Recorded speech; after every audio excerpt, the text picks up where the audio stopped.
Class 12th accountancy के students, आज हम करने जा रहे हैं difference between charge against profit and appropriation of profit.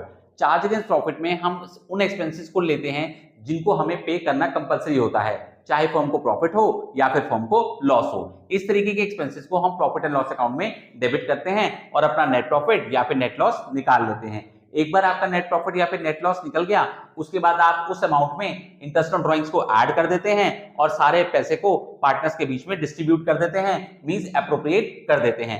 किस फॉर्म में एप्रोप्रिएट करते हैं? सैलरी की फॉर्म में, इंटरेस्ट ऑन कैपिटल की फॉर्म में, और कुछ पैसा आप रिजर्व में भी ट्रांसफर कर देते हैं। ध्यान रहे ये सारी appropriations profit and loss appropriation account के थ्रू होती हैं, मींस ये सारी आइटम जो आप देख रहे हैं ये सभी profit and loss appropriation account में जाती हैं। और ये एप्रोप्रिएशंस तभी होती हैं अगर फर्म को प्रॉफिट हो, मींस आपका profit and loss account net profit show कर रहा हो।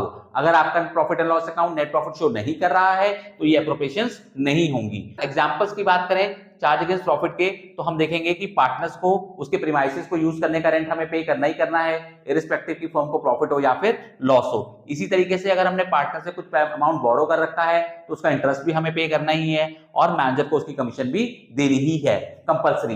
एप्रोप्रिएशन ऑफ प्रॉफिट के एग्जांपल की बात करें जिसमें हम देखेंगे कि ये चीजें तभी दी जाएंगी अगर फर्म को प्रॉफिट होता है। एग्जांपल्स लेते हैं, पार्टनर्स को उनकी सैलरी, पार्टनर्स की कैपिटल के ऊपर इंटरेस्ट, पार्टनर्स को कमीशन और प्रॉफिट में से कुछ पैसा जनरल रिजर्व में भी तभी ट्रांसफर किया जाएगा, किसी भी टाइप के रिजर्व में तभी ट्रांसफर किया जाएगा अगर फर्म को प्रॉफिट होगा।